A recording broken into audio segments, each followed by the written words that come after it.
There is a lot of binary thinking going on.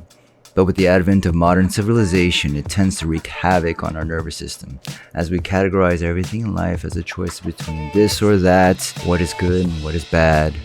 The stakes get really high when your choice is between a red pill or a blue pill. And in Buddhism, there is a teaching to deal with that issue. It's called non-duality. Non-duality is supposed to be a state where you're super present with the interconnectedness of everything. And the subject and object, they cease to exist because it's all one, it's all in a flow. This is the Tao. But I think this could be easier to contemplate if we replace the word non-duality with non-binary thinking.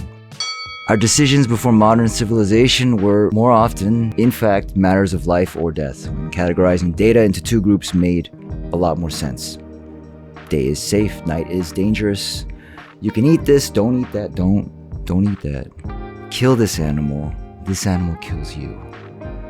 Brutal stuff. Binary thinking kept us safe. But the world has changed. It's globalized and more digital by the day. Yet, still so many of us think in terms of binaries, rendering all our decisions with the highest of stakes. If you're late, you're dead. That person is good. Those people are bad. Do I wear the red shirt or the blue shirt? But when you realize that life is a lot more non-binary than it is binary, you start to see that reality exists on a spectrum most of the time. And maybe, hopefully, God willing, a lot of it is mundane. If you study literature, you soon discover that comedy and tragedy are actually one and the same. The main difference between the two is distance. Closer it is, the more it's too soon to make a joke about it. But wait long enough and you could joke about a lot of horrible things. Just gotta wait. Maybe longer.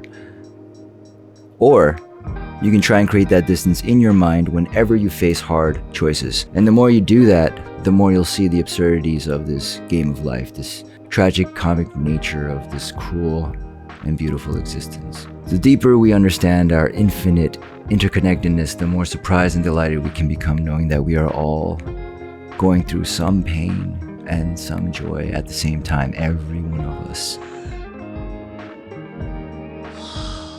This is a compassion that's personified quite thoroughly by Avalokiteshvara, or better known by the name Guanyin, Buddha of compassion.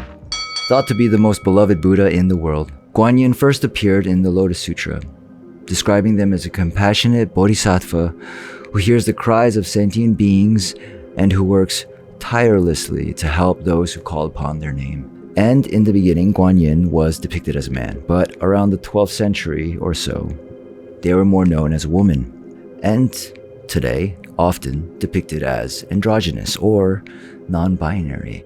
As this Buddha sits adorned in beauty, they listen to the voices of the world and offer compassion to those that suffer.